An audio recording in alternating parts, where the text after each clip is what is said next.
Hello friends, welcome to our channel SSC lover. ये video आपके SSC CGL, CPO, CHSL और MTS जैसे सभी एग्जाम के लिए बेनिफिशियल होने वाली है। तो चलिए बिना टाइम वेस्ट किए हुए हम अपने सवालों की तरफ चलते हैं। देखिए पहला सवाल क्या है। वन्य जीव जनगणना के अनुसार राजस्थान में 2021 में 550 तेंदुए थे। यदि अगले वर्ष 2% बढ़ने की संभावना है तो 2022 में तेंदुओं की आबादी कितनी होगी। देखिए 2% बढ़ा रहे हो आप। पहले कितना था आपके पास 550, ठीक है। अब कितना बढ़ा रहे हैं 2%, क्या होता है 1/50, तो यानी 51/50 हो गया ये, ठीक है। अगले वर्ष के लिए अगले वर्ष एक ही वर्ष की बात चल रही है, 0 से और ये 5 से घटे 11 बार। 11 का इसमें 11 एकम 11, 11×5 = 55 और एक 561 हो जाएगा। देखिए किस ऑप्शन में आपके, ऑप्शन थर्ड आपका राइट आंसर है, ठीक है। चलिए देखते हैं नेक्स्ट क्वेश्चन अपना। इस सवाल को देखिए, एक व्यापारी किसी वस्तु को अंकित मूल्य पर 15% की छूट देकर 10% का लाभ प्राप्त करता है। क्रय मूल्य और अंकित मूल्य का अनुपात बताइए। ये बीबीआई आप इसे कर लीजिए, ये बहुत इंपॉर्टेंट है और इसका तरीका भी आप देखिए कैसे होता है। ये आपको एक फॉर्मूला याद रखना है इसमें कि CP/MP डायरेक्ट निकलता है इससे 100 माइनस लॉस, छूट, सॉरी छूट कहते हैं उसे, उसे ही आप चाहे लॉस कह दीजिए, छूट तो एक लॉस ही होता है। देखिए छूट, ठीक है, बटे 100 प्लस लाभ, ठीक। ऊपर छूट रहती है सीपी के सामने। तो देखिए अब आपको ये फार्मूला आपको स्क्रीनशॉट ले लेना है इसका। अब मैं आपको बताता हूँ कैसे चलता है। देखिए सीपी और एमपी का आपसे रेशियो पूछा है तो डायरेक्ट लगाइए आप सीपी और एमपी। 100 में से छूट उठाई कितनी, 15, तो 85 बची। 100 में लाभ जोड़िए कितना होगा 110, ये से 5 से काटना ये 17 बार, 5 से काटना ये 22 बार, तो 70/22 हो गया। तो किस ऑप्शन में 70/22, ये देखना आप पहला ऑप्शन। तो ये देखिए कितना आसानी से निकल गया। यदि आप इसे बेसिक से जाओगे तो शायद नहीं कर पाओगे, इतनी जल्दी नहीं कर पाओगे। चलिए देखते हैं नेक्स्ट क्वेश्चन अपना। देखिए इस सवाल को देखिए, इसे भी आप इंपॉर्टेंट मार्क करें, ये बहुत ही इंपॉर्टेंट सवाल है। देखिए ऐसे, दो ट्रेनें एक ही समय में विजयवाड़ा और कलकत्ता से प्रस्थान करती हैं और क्रमशः 24 किलोमीटर प्रति घंटा और 42 किलोमीटर प्रति घंटे की चाल से एक दूसरे की ओर बढ़ती हैं। जब वे मिलती हैं तो पता चलता है कि एक ट्रेन ने दूसरी से 140 किलोमीटर अधिक यात्रा की है। दोनों स्टेशनों के बीच की दूरी कितनी है। देखिए इसे आप कैसे करें। पहले आप ये देख रहे हैं इनकी चारों में डिफरेंस कितना है, क्योंकि एक की 24 से चल रही है, 42 से। यही वजह है कि एक ने 140 किलोमीटर अधिक यात्रा की है। तो देखना कितना अंतर है इसमें 18 का, इसमें ये इनकी चालों में अंतर कितना 18 का। तो आप मेरी बात ध्यान से समझना, 18 चाल में अंतर है और दूरी कितनी इन्होंने तय की 140। इससे मैं समय निकाल सकता हूँ। देखिए समय बराबर क्या होता है, दूरी बट्टे चाल। तो मेरे पास दूरी कितनी है 140 जो अधिक चली है, और अधिक समय और इनके बीच की चालों कितनी है, दोनों चालों का अंतर कितना है 18। तो ये इसी इस चाल की वजह से ये 140 उन्होंने ज़्यादा चली है एक दूसरे से, और 140 किसने, इसने ज़्यादा चली है 42 वाले ने। तो मैंने इसे इनके डिफरेंस निकाल लिया। अब देखिए यहाँ कैसे क्या होता है, एक मिनट इसे हटाता हूँ। देखना इस यहाँ में इसे यदि काट दूँ तो ये 70 बट्टे कितना बचेगा 9, 70/9। ये मेरे पास टाइम आ गया 70/9 घंटे। अब आप ये बताना, ये मेरे पास टाइम है। अब मैं यहाँ से किसी की भी दूरी निकाल सकता हूँ। मुझे टोटल पूछिए तो टोटल एक दूसरे के विपरीत दिशा में चल रहे हैं, तो इनकी चाल दोनों की ऐड हो जाएंगी। तो ये 24 और 42 कितना होता है 66 होता है। तो देखिए यहाँ 66, ये हो गया मेरा चाल इनकी। अब मुझे निकालना क्या है दूरी, तो दूरी बराबर क्या होता है चाल इंटू समय। समय कितना है 70/9। इसे आप देखिए 22 से 3 से काटूंगा तो ये 22 बार कटेगा। देखिए पेन अलग कर यूज करता हूँ अभी, ये 22 बार कटेगा और ये 3 बार कटेगा, ठीक है। ऊपर ये 70 है। अब 7 का इसमें गुणा करूँगा मैं, 7 दूनी 14, 7 दूनी 14 एक 15, यानी कि 1540/3। 3 से आप डिवाइड करें तो 3×5 = 15, 5 5 आएगा, 3×5 = 15, और बचा कितना एक, 3 एकम 3, एक बचा 3×3 = 9, 513 दशमलव कुछ आएगा। देखिए किस ऑप्शन में, ऑप्शन डी। आपका एक ही ऑप्शन है 513 दशमलव कुछ, वो कौन सा, ऑप्शन डी आपका राइट आंसर है।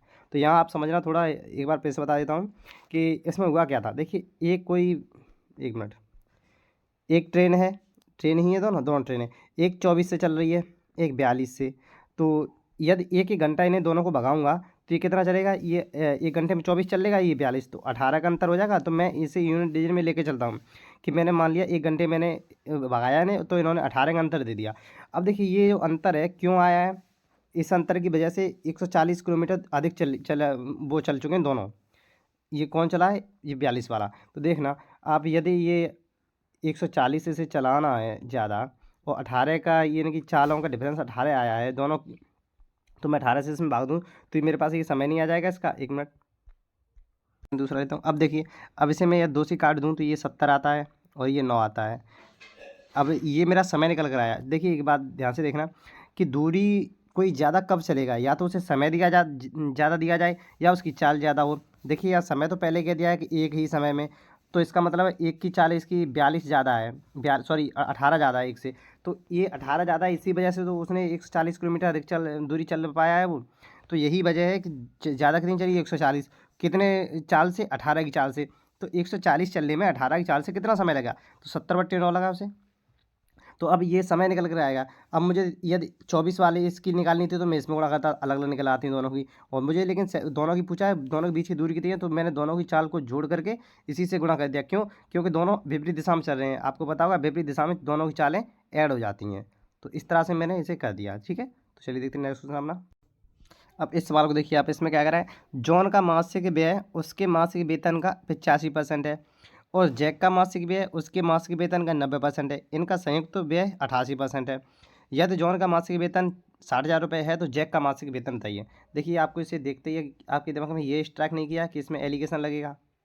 ध्यान से देखना, पहले तो जॉन का दे रखा है आपको व्यय 85, फिर जैक का दे रखा है आपको 90, और फिर दोनों का संयुक्त है, तो इसमें एलिगेशन लगेगा, बिल्कुल लगेगा। देखिए जॉन जे ओ जैक जे ए लिख दिया मैंने। अब देखना जॉन कितना 85, ये कितना 90, ओवरऑल कितना 88। तो इनका आप इसे माइनस करें, 88 में से इतना जाएगा कितना बचा 3, और 90 में से ये 88 जाएगा 2, तो ये 2:3 में आ गया इनका।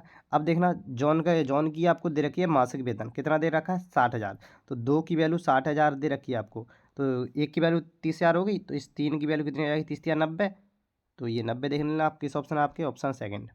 तो इस तरह से आप कर लेंगे इसे। चलिए नेक्स्ट देखते हैं। अब देखिए इस सवाल को देखिए, ये बोर्ड मार्क्स का सवाल है। ये आपको डाटा दे रखा है, इसमें पहले देखिए इस कोष्टक को मैं सॉल्व करूँगा। ठीक है, देखिए पहले कैसे, 27 में से 6 जाएगा कितना बचा 21, 21 का वर्ग करोगे आप कितना हो गया 441।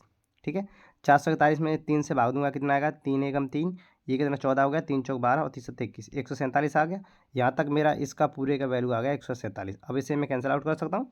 अब देखना ये पहले भाग इसमें देगा, 12 सत्ते 84 0.7 बार जाएगा। ठीक है, क्यों 0.1 अंक बाद लगाया, तो देखिए गुणा में कितना है 0.7। ठीक है, ये भी गुणा में है, ये भी गुणा में है, तो इसमें ये भी खत्म। अब ये बचा 7 में से 5 गया कितना बचा 2, इंटू 2, 7 दूनी 14, 1.4 हो गया ये, इसे खत्म।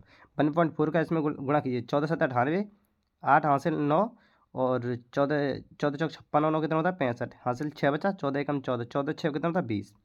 अब एक अंक बाद दशमलव था ये वाला, तो ये आप यहाँ लगा दीजिए।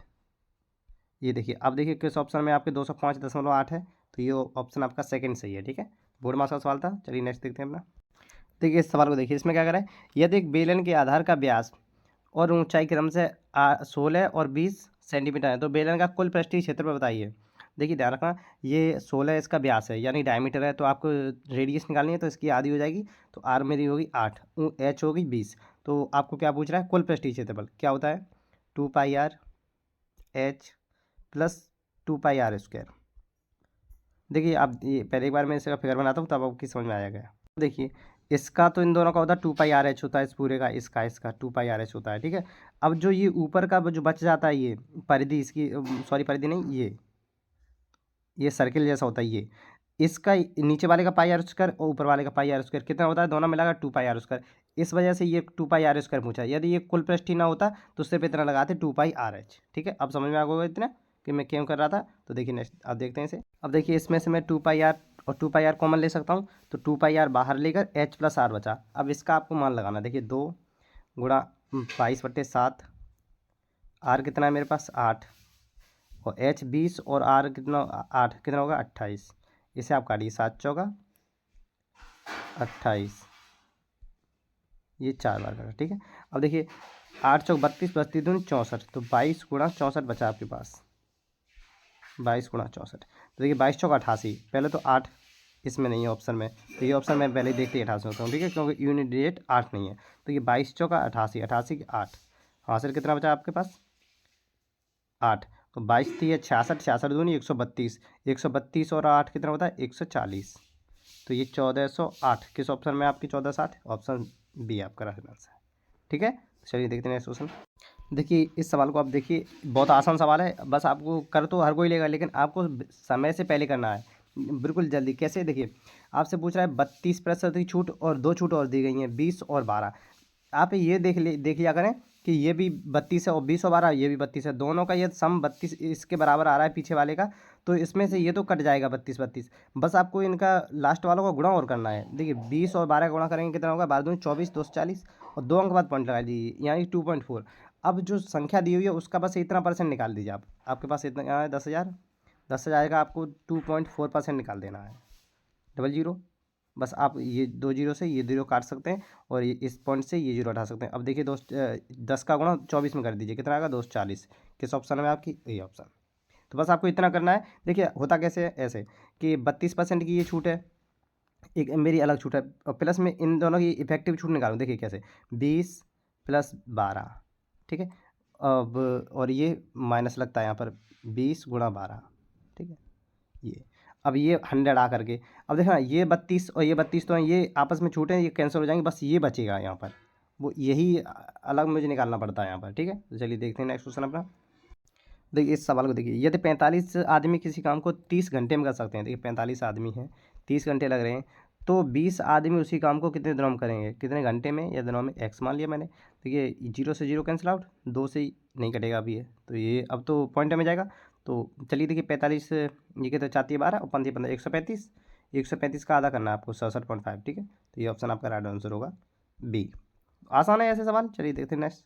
देखिए इस सवाल को देखिए, इसमें क्या करें, ए उतना ही कार्य कर सकता है जितना बी और सी मिलकर कर सकते हैं। देखिए यहाँ से एक चीज़ पता चलती है, इनकी एफिशिएंसी, ए काम करेगा उतना जितना बी और सी मिलकर दोनों करेंगे, तो इसका मतलब है ए बी और सी के बराबर है। ए और बी मिलकर एक कार्य को 7 घंटे 12 मिनट में कर देते हैं, 7 घंटे और 12 मिनट 60, तो इसे काट सकता हूँ 12 × 5 = 60, तो इसका मतलब 7 सही 1/5 यानी 36/5 घंटे। ये ध्यान रखना आप, इसका 36/5 घंटे लगेंगे। तो देखना 1 मिनट, अब क्या कह रहा है, ए और बी इतने घंटे में, ठीक है। सी 36 घंटे में कर सकता है, बी अकेला कितने घंटे में करेगा। देखना इसे आप, 1 मिनट, इसे आप एक तरफ लिख दें, मैं लिख देता हूँ कि ए बराबर, ध्यान रखना किसके बराबर है, बी + सी के, ठीक है। यहाँ से देखना, अब देखिए आप, इसे कितना लग रहा है ए और बी को, 7 से 1/5 घंटे, यानी 36/5 लिख सकता हूँ इसे। देखिए 36/5 घंटे, और सी को कितना लग रहे हैं 36 घंटे, तो इनका एलसीएम कितना हो जाएगा। देखिए एलसीएम हमेशा ऊपर वाली संख्या का लेता है, देखिए अगर बट्टे में हो तो ऊपर वाली का लेते हैं। देखिए ये है इसका एलसीएम कितना होगा 36। अब देखिए 36/5 से भाग दूंगा तो 36 से 36 कैंसिल हो जाएगा, ये 5 ऊपर चला जाएगा, तो इसकी एफिशिएंसी मैं अलग पेन से लिख देता हूँ। ये देखिए इनकी एफिशिएंसी होगी 5 ए और बी की, और इसकी एफिशिएंसी 36 से एक बार 1 हो गई, ठीक है। अब देखो ए बी सी तीनों की एफिशिएंसी आ गई 6, क्योंकि 5 ए बी की है और सी की है ये। अब देखिए मैं इसे, आप इतना समझ गए। अब यहाँ पर यदि मैं रख दूँ, ये मेरे पास सी की एफिशिएंसी है और ये ए + बी की है। देखिए यदि सी की ये यहाँ रख दूँ, सी की जगह एक रख दूँ, ये देखना है, यहाँ ध्यान से देखना 1 मिनट।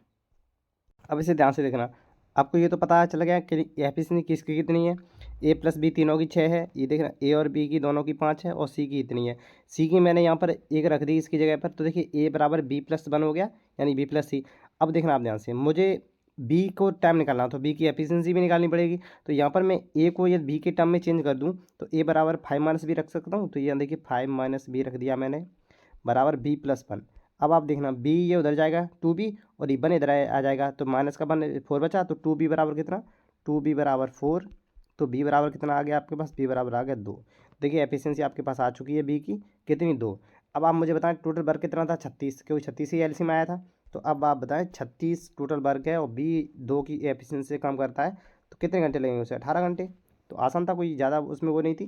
चलिए देखते हैं नेक्स्ट क्वेश्चन अपना। देखिए इस सवाल को देखिए, ये बहुत इंपॉर्टेंट सवाल है।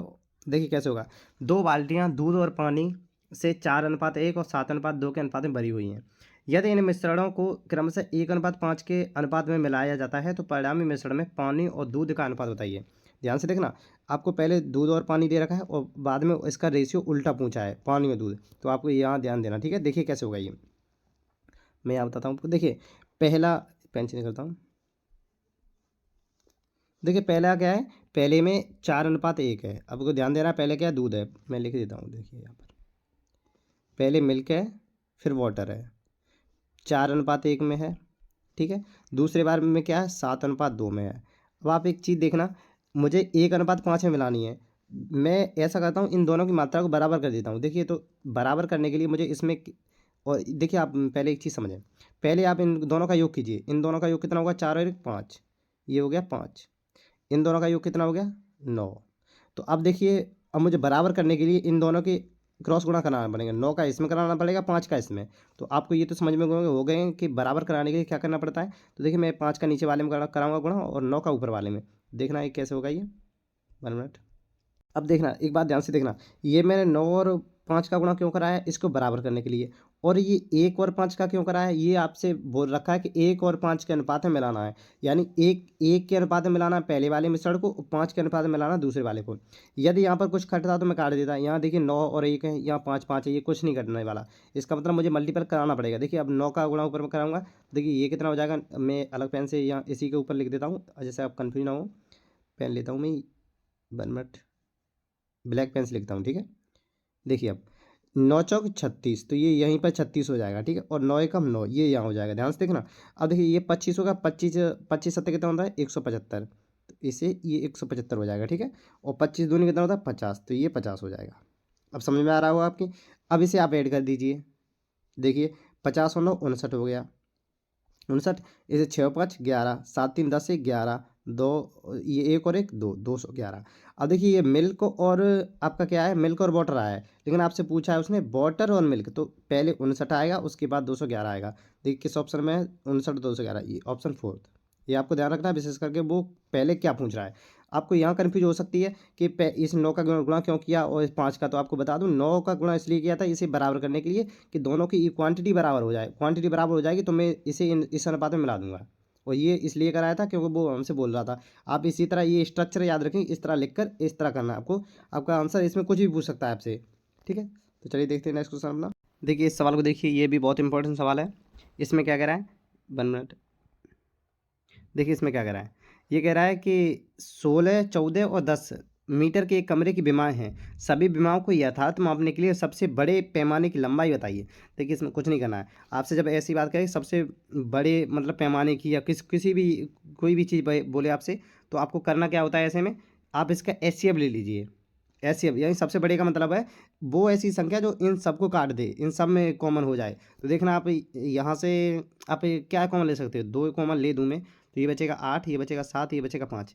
क्या अब इसमें से कुछ और भी पॉसिबल है कॉमन? कुछ भी नहीं है, क्योंकि यहाँ से 2 मिल जाएंगे, यहाँ नहीं मिलेंगे, यहाँ नहीं मिलेंगे। तो इसका मतलब इसका 2 ही इसका एचसीएफ होगा। तो कितना होगा? और एचसीएफ 2। और देखना, आप एचसीएफ तो जानते ही होंगे, 7 और 5 का कितना होगा? कोई बता सकता है 7 और 5 का एचसीएफ कितना होगा? कमेंट करना इसका एचसीएफ कितना होगा। नेक्स्ट देखिए, इस सवाल को देखिए। ये इसमें क्या कह रहा है? रेवंत ने 8 कमीज़ें 480 के लाभ पर बेच दी और 12 कमीज़ें 160 रुपये के लाभ पर बेच दी। उसे शेष 20 कमीज़ें प्रति कमीज के हिसाब से कितने लाभ पर बेचनी चाहिए कि उसे प्रति कमीज पर 20 रुपये का औसत लाभ प्राप्त हो? देखिए क्या है, समझिए आप इसे। देखिए, वो कह रहा है कि 8 कमीज, प्रत्येक कमीज उसने 8 कमीजें थी, 480 का लाभ लिया। यानी प्रति कमीज पर कितना लिया? 8 छक्के 48, 60 रुपये का। उससे हमें मतलब नहीं है। 12 कमीज कितने? 12 कमीज पर उसने 160 रुपये लाभ ले लिया, कमाए उसने। अब देखिए, बची कितनी? शेष 20 बची। उस पर कितने रुपए लाभ में बेचे कि उसे औसत हर एक पर 20 रुपये लाभ हो? तो आप बताना, औसत 20 लाभ करने के लिए आप ये पहले पता करने कि टोटल कमीज कितनी है। देखिए, 8 कमीजें यहाँ पर हैं, ध्यान से देखना। 8 कमीजें यहाँ पर हैं, 12 कमीजें यहाँ पर हैं, कितनी होगी? 20, और 20 ये कितनी होगी? 40। 40 कमीजों पर मुझे 20 रुपये के औसत से कमाना है, तो कितना कमा लूँगा मैं? 800 रुपये, ठीक है। अब आप मुझे बताना, 800 रुपये मुझे टोटल कमाई चाहिए अपनी लाभ की। अब यहाँ देखना, 480 में कमा चुका हूँ पहले ही, ठीक है। 160 यहाँ कमा चुका हूँ। अब ये कितना होगा? 8 से 14, और ये 640 हो चुका है मेरा। 640 में लाभ पहले ले चुका हूँ। अब मेरे पास वस्तुएं बची हैं 20। इन पर मुझे कितने रुपए में लाभ लेना है? ये देखिए, 800 मुझे कमाना है, 640 कमा चुका, बचा कितना मेरे पास? 160। 160 ही तो बचा। अब 160 का लाभ लेना है मुझे, कितने पर? 20 पर। तो प्रति कमीज पर कितना लाभ हो जाएगा? 2 से इसे काट दें 8 बार। तो प्रति कमीज पर कितने रुपए का मुझे लाभ लेना है? वो है मेरा 8 रुपया प्रति कमीज पर मुझे लाभ लेना है। किस ऑप्शन में? Option C. तो उम्मीद करता हूँ ये समझ में आ गया होगा भाई, आगे में आपके बहुत ही आसान तरीका समझा है। नेक्स्ट देखिए, इस सवाल को देखिए। इसमें क्या कर रहा है? कुलदीप एक कार्य को करने में मनीष से 2 गुना कुशल है। देखिए, कुलदीप और ये मनीष, कुलदीप 2 गुना कुशल है, यानी कुलदीप 2 काम करता है तब मनीष 1 कर पाता है। एक साथ कार्य करते हुए 36 दिनों में समाप्त कर देते हैं। एक साथ कार्य करेंगे तो ये 2 कुलदीप करेगा, 1 मनीष करेगा, कितना कर देंगे 3। 3 कार्य 36 दिन के हिसाब से कितना टाइम लगा लेंगे, वो सॉरी कितना काम हो जाएगा, ये आपको पता है 36 दिया कितना होता है आप जानते हो, ठीक है 160 होता है। कुलदीप अकेले उस कार्य को कितने दिन में करेगा, देखिए अब कुलदीप कितना करता है एक दिन में 2 करता है, तो मैं 2 से भाग दे दूंगा, 2 से ये 18 कटेगा, 18 दिया कितना होता है 54। तो देखिए 54 किस ऑप्शन में है आपके, ऑप्शन ए आपका राइट आंसर है। देखिए बिल्कुल आसान सवाल है। चलिए नेक्स्ट देखिए। देखिए इसमें क्या कह रहा है, यदि कोई व्यक्ति 10 किलोमीटर प्रति घंटे की चाल से दौड़ता है तो वह 300 मीटर की दूरी तय करने में कितना समय लगेगा।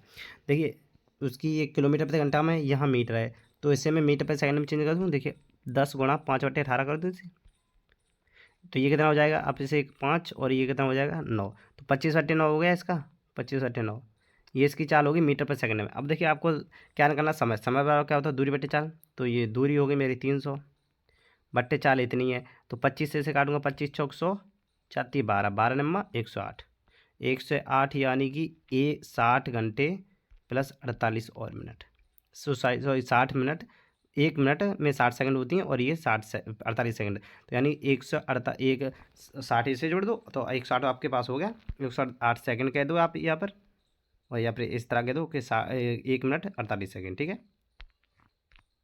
इस तरीके इसमें क्या कह रहा है कि एक गोले की त्रिज्या या 70 फुट है तो उसका प्रैक्टिस क्षेत्रफल बताइए। देखिए आपको पता है 4πr² होता है, ये तो आप लगा लेंगे, इसे आप कर लेना खुद से कि गोले का क्षेत्रफल क्या होता है 4πr², ठीक है। चलिए नेक्स्ट देखते हैं सवाल को। देखिए इसमें क्या कह रहा है, एक मूलधन 8% वार्षिक वार्षिक की चक्रवृद्धि ब्याज दर से 2 वर्षों में 1458 हो जाता है और संयोजन वार्षिक रूप से किया गया है, तो मूलधन बताइए। देखिए मैंने मान लिया मूलधन मेरा P है, इस पर 8% की फ्रैक्शन वैल्यू होती है 2/25, तो कितना हो जाएगा 27/25 बट्टे 27/25 2 साल के लिए हो कितना जा रहा है ये 1458।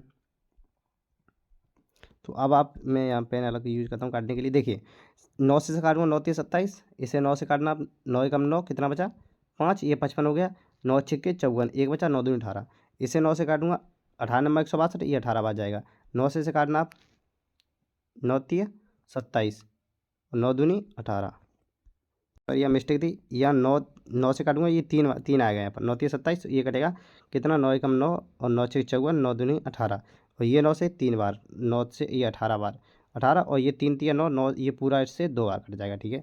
अब देखना इस 25 से मैं 25 से गुणा करूँगा 625, और 625 का ये 2 ऊपर जाकर गुणा कराएगा तो P बराबर कितना हो जाएगा 1250, ठीक है। तो 1250 आपका किस ऑप्शन में, ऑप्शन बी आपका राइट आंसर है। तो चलिए देखते हैं नेक्स्ट क्वेश्चन अपना। अब इस सवाल को देखिए, इसमें क्या कह रहा है, राम यातायात में 20 घंटे में 500 किलोमीटर की दूरी तय करता है। उसने कुछ दूरी बाइक से 30 किलोमीटर प्रति घंटे की चाल से तय की और शेष दूरी कार से 20 किलोमीटर प्रति घंटे की चाल से तय की। बाइक द्वारा तय की गई दूरी बताइए। तो देखिए इसमें क्या करना है आपको, पहले आप एक चीज़ देखें, यहाँ पर 20 घंटे में 500 किलोमीटर जा रहा है, तो आप यहाँ से इसमें भाग देकर निकाल सकते हैं इसकी औसत चाल कितनी होगी। तो देखिए औसत चाल निकल कर आई 25, यानी ओवरऑल उसकी जो चाल है वो 25 किलोमीटर प्रति घंटा है। तो अब देखिए कैसे करेंगे हम, पहले जो चलता है वो 30 किलोमीटर प्रति घंटे की रफ्तार से, दूसरा 20 किलोमीटर प्रति घंटे की रफ्तार से, ओवरऑल 25 से। अब देखिए एलिगेशन लग रहा है, यहाँ से यहाँ, यहाँ से यहाँ, 30 में से 5 गया 5, 20 में से 25 में से 5 गया वो 20 गया 5। देखिए कितना आया, ये 1:1 में आया, 1:1, देखना 1 मिनट, 1:1 आ गया, ठीक है। अब एक चीज़ ध्यान से देखना, ये यहाँ पर रेशियो आया किस चीज़ का आया, ये आपको ध्यान रखना पड़ेगा। आप एलिगेशन लगा किस पर रहे हैं, आप लगा रहे हैं चाल पर, तो चाल क्या होता है किलोमीटर पर आवर। तो देखिए जो नीचे वाली होती है जो पर आवर, ये इसी का मान आता है। ये देखिए घंटा है तो ये समय का मान आया, ये घंटे की यूनिट है तो ये समय का मान आया 1 और 1, ये आपको कोई नहीं बताएगा। ये आपको ध्यान रखना है कि आप जिस चीज़ पर भी एलिगेशन लगाते हैं उसका जो उसकी इकाई होती है यूनिट, उसमें नीचे ये पर में आता है, जो प्रति में आता है उसी के ये मान होता है नीचे। तो देखना ये 1 और 1 कितना हो गया 2, टोटल 2 घंटे लगे, लेकिन 2 नहीं मेरे हिसाब से यहाँ 2 लगे, लेकिन सवाल के हिसाब से 20 लगे, तो यानी कि दोनों को बराबर समय मिला है 1 और 1 के अनुपात में, तो इसे भी 10 घंटे लगे, इसे भी 10 घंटे लगे। तो अब देखना एक बात, 10 घंटे के हिसाब से 30 किलोमीटर प्रति घंटे की चाल से ये कितना चलेगा 300, ये कितना चलेगा 200। तो अब आपसे वो यही पूछ रहा है कि बाइक द्वारा तय की गई दूरी बताइए। तो देखिए बाइक से कितनी 300 उसने दूरी तय की थी। तो किस ऑप्शन है आपके, ऑप्शन 1 मिनट, ऑप्शन ए आपका राइट आंसर है, ठीक है। आप टिक कर लेना, ऑप्शन ए आपका राइट आंसर है। चलिए देखते हैं नेक्स्ट क्वेश्चन अपना। अब इस सवाल को देखिए, ये थोड़ा आपके सिर्फ माइंड पर डिपेंड करेगा, आप सोचते कैसे से। देखिए, एक व्यक्ति 1 रुपये में 25 वस्तुओं को बेचकर 20% का लाभ कमाता है। उसने 1 रुपये में कितनी वस्तुएं खरीदी? तो आप ध्यान से देखना, यहाँ पर आप 20% का लाभ ले रहे हैं, यानी 5 से आप 6 हो रहे हैं। कोई चीज़ है, आप मेरी बात ध्यान से समझना, आपको लाभ किसी वस्तु पर कब मिलेगा? यदि आप कोई चीज़ 1 रुपये में 2 लेकर आए, जैसे ये समझिए 1 रुपये में 4 टॉफ़ी लेकर आए, ठीक है? अब आप चाहते हो कि मैं इन टॉफ़ियों पर लाभ लूँ, तो लाभ कब होगा? कि जब आप ये टॉफ़ी की मात्रा कम दें किसी को। 1 रुपये की 4 लाए थे, यदि एक की आप 2 बेचें, तो ये 4 कितने की बिकेंगी आपकी? 2 रुपये की बिक जाएँगी। तो 2 रुपये की फिर 4 बेचेंगी। तो कहने का मतलब ये है, यदि आप किसी वस्तु को बेचते हो, तो वस्तु जितनी अधिक बेचोगे उतना आपका घाटा, और वस्तु में कमी करोगे उतना आपका फ़ायदा। तो देखिए, 25 लेकर आया था और 25 पर 20% लाभ लिया, तो इसका मतलब है इसने कम दी है और ज़्यादा लेकर आया होगा। तो देखिए, इन दोनों में से ज़्यादा कौन सा है? ये है मेरा। और मुझे लाभ हो रहा है, तो इसका मतलब 20% का लाभ 5 से 6 हो रहा है। तो मैं लेकर कम, मैंने बेची कम है और लेकर ज़्यादा आया हूँ मैं। ध्यान से देखना, मैंने बेची कम है और लेकर ज़्यादा आया। तो आप बताइए, बेचने वाली संख्या कम होगी क्योंकि मुझे लाभ हुआ है। यहाँ से मुझे पता चल रहा है मैंने कम बेची है, तो कम इसमें से कौन सा है? 5। तो 5 की वैल्यू कितनी हो गई? 25। तो कितना गुना है? 5 गुना। तो अब मुझे अधिक लेकर आया हूँ, तो मैं 6 का 5 गुना करूँगा, कितना हो जाएगा? 6 पंजे 30। इसका मतलब मैं 30 वस्तुएं लेकर आया था और मैंने 25 बेची हैं, तो मुझे लाभ हुआ 20% का। तो ये ऑप्शन आपका राइट आंसर है। उम्मीद करता हूँ मैं समझा पाया हूँ आपको। नेक्स्ट देखिए, इसे देखिए, ये डायरेक्ट सवाल पूछता है इसी तरह कि 20% की वृद्धि की गई और 20% की कमी की गई, तो ओवरऑल कितना? देखिए, जब भी आपको इस तरह के सवाल दिए हों और प्रेशर दोनों का सेम हो, तो उस केस में हमेशा आपको लॉस होता है। ये आप मेरी बात ध्यान से समझना, हमेशा उसमें केस में आपको लॉस होगा। तो इस तरह से आप वृद्धि वाले तो आप पहले से ही ऑप्शन हटा दें। और आपको पता है ये कैसे वर्क करता है, तो ये आपको मैं बता देता हूँ कि आप इस तरह कुछ ना करें, आप सिर्फ एक संख्या पकड़ लें, उसका वर्ग कर दें। देखिए, 20 का वर्ग कितना होता है? 400। 400 आपको पता लॉस होने वाला है, और 100 से भाग दे दें, तो 2 जीरो ये कैंसिल आउट हो जाएंगी, और लॉस तो मैं पता होने वाला पक्का। तो ये 4% का लॉस हो जाएगा आपको। और इस तरह नहीं तो आप ऐसे भी कर सकते हैं, यदि फ्लैक्स ये यहाँ पर 20 है, यहाँ पर 10 दे देता, तो इस तरह लगाते हैं आप। देखिए, 20 और 20 माइनस 20 प्लस 20, ठीक है, इस तरह से करते हैं हम। 1 मिनट, सॉरी, एक पर, हाँ, एक को घटा रहा है, एक बढ़ा रहा है, एक घटा रहा है, तो 20 - 20, या फिर यहाँ पर मैं 10 भी ले सकता हूँ। पहले मैं 20 ही बता देता हूँ। अब देखिए, यहाँ पर चिन्ह प्लस का आता है, लेकिन डिपेंड इस पर करता है कि पहली बार तो मैंने बढ़ाया है, दूसरी बार मैंने घटाया है। तो ये जो माइनस है, यहाँ इसे आकर माइनस कर देता है, ठीक है, इसलिए यहाँ मैं लिखता हूँ इसे। देखिए, बट्टे नीचे 100 आता है, 0 से 0 कैंसिल आउट हो जाएंगे, ये 2 दूनी 4, ये देखिए 4 बन जाएगा, और 20 से 20 कैंसिल हो जाएगा, तो ये माइनस बाहर लगा हुआ है, यही माइनस का 4 हो जाता है। तो जब ये संख्या सेम होती है, तो उसी का हम इसे लिखते नहीं, क्योंकि ये कटता है हमें पता है, तो इसी का वर्ग कर देते हैं। ये देखिए, आपस में वर्ग ही तो है, गुणा, बराबर संख्या का गुणा वर्ग ही होता है, तो इसी तरह डायरेक्ट वर्ग कर देते हैं। तो ये हमारे लास्ट क्वेश्चन था। तो चलिए, उम्मीद करता हूँ आपको ये वीडियो अच्छी आई होगी। अगर पसंद लगी हो तो इसे सब्सक्राइब कर लें चैनल को, और वीडियो को लाइक ज़रूर कर दें, और हो सके अपने दोस्तों को भी शेयर करें। तो मिलते हैं फिर नेक्स्ट वीडियो में।